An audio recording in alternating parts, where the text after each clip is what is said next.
అది కేసు వరకు వెళ్ళి మిమ్మల్ని కొట్టించేదాకా తీసుకొచ్చిందంటే బహుశా మీ నోటి దూల ఏంటి అంటే ఏం చెప్తారు సార్ మీరు సూటిగా చెప్పాలంటే? నువ్వు సూటిగా అడిగావు కాబట్టి ఒకవేళ అది నోటి దూల అయి ఉంటే ఆ నోటి దూల ఇవాళ ప్రభుత్వాన్ని మార్చిందని నేను చెప్పగలను. నువ్వు ఎంచుకున్న పదం నోటి దూల అయితే ఎస్, ఆ నోటి దూల ఇవాళ జగన్ ప్రభుత్వాన్ని మార్చింది కాదంట. ఖచ్చితంగా లేదు ఇంకెవరి నోటి దూల అన్నా కూడా ఆడైందంట. లేదు వాస్తవంగా మీ రచ్చబండ కానీ మీరు కానీ మీ సోలో ఫైట్ కానీ టార్గెటే జగన్ పెట్టుకొని మీరు పనిచేయటం అనేది నాకు ఒక్కడికే కాదు స్టేట్ అందరికీ తెలిసిన విషయం. ఆ పరిస్థితుల్లో చాలామంది నాయకులు పోలీస్ స్టేషన్కి 10,000 ఇచ్చి హౌస్ అరెస్ట్ చేయరా బాబు మా వాళ్ళు ఏదో యాజిటేషన్ చేయమంటున్నారని చెప్పి పోలీస్ స్టేషన్కి 10,000 ఇప్పించిన నాయకులు కోకొల్లలు నాకు తెలుసు. ఎస్, తప్పులేదు. నువ్వు అన్నట్టు ఇప్పుడు చాలామంది ఇప్పుడు కూడా అంటున్నారు, మా పార్టీ వాళ్ళు ఎక్కువ అంటున్నారు కూడా కొద్దిమంది. ఆ ఎన్డీఏ కాపాడిందిరా, మన ప్రభుత్వం రావడానికి కూడా అది దోహదపడింది. కేవలం నా నోటి దూల వల్లనే అని అంటలా నేను, బట్ నాలాంటి అందరూ నోటి దూల వలన ప్రభుత్వం మారింది. బట్ ఏమైనా ఆయన గవర్నమెంట్ కూల్చడానికి ఒక పక్క సొంత పార్టీ ఎంపీగా మీరు గలమెత్తడం అది పెద్ద మైనస్, సొంత చెల్లెలు రోడ్డుకి ఎక్కడం అనేది ఇంకో పెద్ద మైనస్. అది క్లైమాక్స్. బట్ అప్పటికే డెసిషన్ అయిపోయింది. చెల్లెలు ఏదో వాళ్ళకి డిఫరెన్స్ ఆఫ్ ఒపీనియన్ ఆస్తుల్లో వచ్చి ఆఖరి 3 నెలల్లో మాట్లాడటం వేరు, నేను మాట్లాడటం వేరు. దానికి దీనికి ఏం కంపారిజన్. అలా అంటే నన్ను అవమానించినట్టే. అది ఎలాంటి లక్ష్యాలు ముందు ఉన్నాయి ఇప్పుడు కనుమూరు కృష్ణరాజు? ఉండిని అభివృద్ధి చేసుకోవటమే లక్ష్యం, ఇంకేం లేదు. ఎక్స్పెక్ట్ చేయలేదు నేను ఈ ఆన్సర్ మీ నుండి. ఉండి గుర్తుందా మీకు అంటే ఏం చెప్తారు? ఉండి నా గుండెల్లో ఉందని చెప్తాను. చాలా మంచి కాన్స్టిట్యున్సీ సార్. వెస్ట్ గోదావరి పరిసర ప్రాంతాల్లో ఒక పక్క పాలకొల్లు, భీమవరం, ఉండి. ఎలాంటి లక్ష్యాలు ఉన్నాయి మేము ముందు? చూస్తే చేతిలో మినిస్ట్రీ లేదు, ఖజానా లేదు, 12 లక్షల కోట్ల ఒంటి చేతితో మీరు ఏం చేస్తారు? ఉండి వరకు నేనేం చేయాలన్నా నాకు మంత్రి పదవి అవసరం లేదు, ఖజానా అంతకన్నా అవసరం ఏం లేకుండానే మొదలుపెట్టు చేస్తున్నాం. తెచ్చుకోగలుగుతారా నిధులు ఉండికి? మా బేసిక్ రిక్వైర్మెంట్స్ ఏదైతే తాగునీరు సాగునీరు ఉందో అది ఉన్న ఇన్ఫ్రాస్ట్రక్చర్కి సప్లిమెంటరీగా అమౌంట్ ఖర్చు పెట్టుకోవటం మా చేతుల్లోనే ఉంది. మా వద్ద ధనికులు చాలామంది ఉన్నారు, వాళ్ళందరినీ మోటివేట్ చేసి మేము పనులు చేసుకుంటున్నాం. నాకు ఎవరి సహాయం ఉండి వరకు అయితే అక్కడ. సార్ ఎక్కడైతే మీకు విషయం చాలా వివాదాస్పదంగా చాలా ఎక్కువగా మరిగింది ఆ వెంకటేశ్వర సాక్షిగా తిరుపతి దేవస్థానం మీద జరిగింది, అలాంటి ఆ తిరుమలని డెవలప్ చేసే విషయంలో కనీసం ఆ చైర్మన్ ఇస్తారేమో అని కూడా కొద్దిగా వినిపించిన పరిస్థితి స్పీకర్తో పాటు. మీకు తిరుపతి దాన్ని కనీసం అంటాం చాలా తప్పు. డెఫినెట్గా ఆ అవకాశం అంటూ వస్తే నేను మంత్రి పదవి అవకాశం తప్పిపోయినందుకు నేను భగవంతుడికి ప్రార్థన చేసుకో ఈ అవకాశం వస్తాయి. తిరుమలని డెవలప్ చేసే అది that is much more graceful and pious.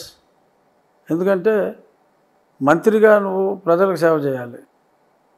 మంత్రిగా చేయగలిగిన సేవ కన్నా తెలుగు ప్రజలు అందరూ కూడా వెంకటేశ్వర భక్తులే.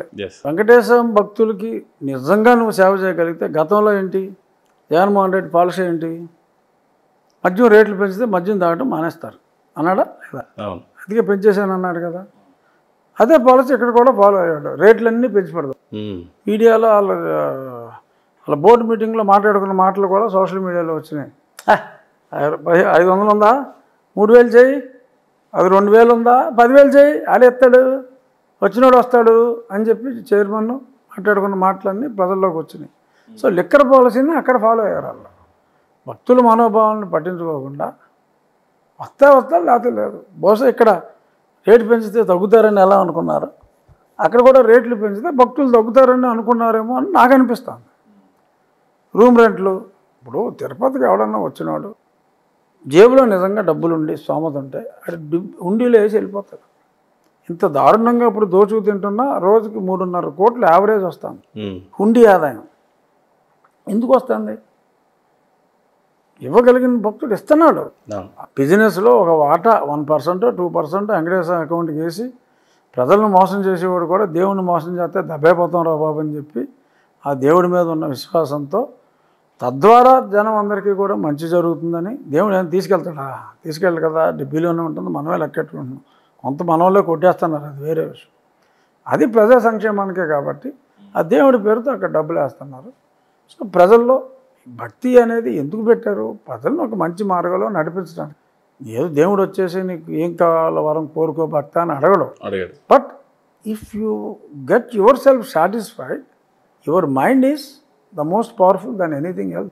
You can do wonders if you have control on your mind. బాగా చెప్పారు. భగవంతుడు ఆయన జగన్మోహన్ రెడ్డి జీసస్ అనుకున్నా, నేను వెంకటేశ్వర అనుకున్నా, it will give you a force to work towards your goal. ఎందుకంటే అతను నా వెనకాల ఉన్నాడు అన్న ధైర్యం నేను ముందు నడిపిస్తుంది.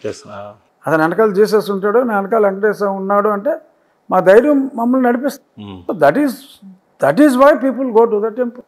ఆ భక్తుల్ని రానివ్వకుండా చేయటం, నీ డబ్బు ఎలాగో వస్తుంది, డబ్బు ఉన్నోడు ఇవ్వాలనుకున్నాడు ఇస్తాడు, పీడించడం తప్ప. సో అలాగా కొల్లల్లో హిందూ టెంపుల్స్లోనేమో రేట్లు పెంచేస్తున్నాం. హిందూ టెంపుల్లో రేట్లు పెంచినాడు, జెరూసలేం వెళ్ళాలంటే నువ్వు 50,000 రూపాయలు విమానం టికెట్ సబ్సిడీ ఎందుకు ఇవ్వాలి? అవసరమా? అలాంటి పాలసీ ఉండిందా సార్? ఇస్తున్నారు కదా. జెరూసలేం వెళ్తే సబ్సిడీ ఉంది, ఇక్కడ వెళ్తే సబ్సిడీ ఉంది, తప్పు కాదు నేను అనేది. అది ఇచ్చినప్పుడు ఇక్కడ కూడా ఏదోటి రేట్లు ఎందుకు పెంచుతున్నావు అంటాను. దాన్ని నేను తప్పే పడతలా. వై నాట్ హియర్ అంటున్నా.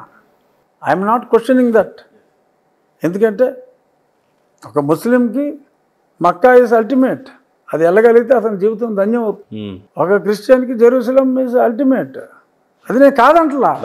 అలాగే కాదు, అలాగే ఒక హిందూకి Tirupati is ultimate. Why are you troubling them? While you encourage the other people, you also encourage. Otherwise at least don't discourage is my point. So ఇటువంటి అనామలీస్ అన్నీ ఖచ్చితంగా భావద్వేషాలకు అతీతంగా చేయగలిగిన ఒక భక్తుడిగా, ఒక అడ్మినిస్ట్రేటర్గా చేయగలిగిన పరిపూర్ణ విశ్వాసం అయితే నాకుంది.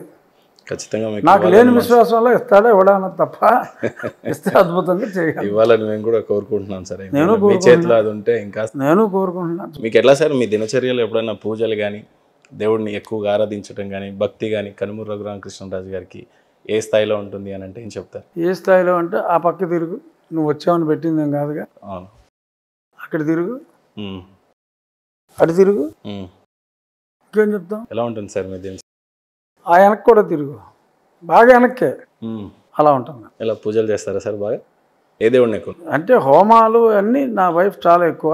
నేను పూర్ణాహుతుల్లో పాల్గొంటా ఎక్కువ. మా కులదైవం వెంకటేశ్వర స్వామి. నా వివాహం తిరుపతిలో అయింది, మా తల్లిదండ్రుల వివాహం తిరుపతిలో అయింది. నా కోర్ కుటుంబంలో 4-5 తిరుపతి దేవస్థానం చైర్మన్లు చేశారు. అందరూ మా ఉండి వాళ్ళే. సార్ సందర్భం చాలా అసందర్భం, చాలామంది వెయిట్ చేస్తున్నారు. ఫైనల్గా మీ ముందున్న లక్ష్యాలు ఏంటి, ఎలా ముందుకు వెళ్తున్నారంటే ఏం చెప్తారు?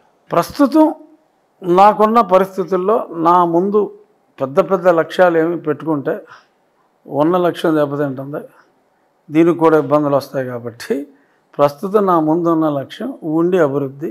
ఇందాక చెప్పే మళ్ళీ చెప్తాను సార్. అంతే. ఖచ్చితంగా మీ లక్ష్యాలన్నీ సిద్ధింపజేయాలని, చిన్నవాడినైనా అవి మనస్ఫూర్తిగా సిద్ధింపజేయాలని మనస్ఫూర్తిగా కోరుకుంటూ thank you so much sir. Thank you Mahender.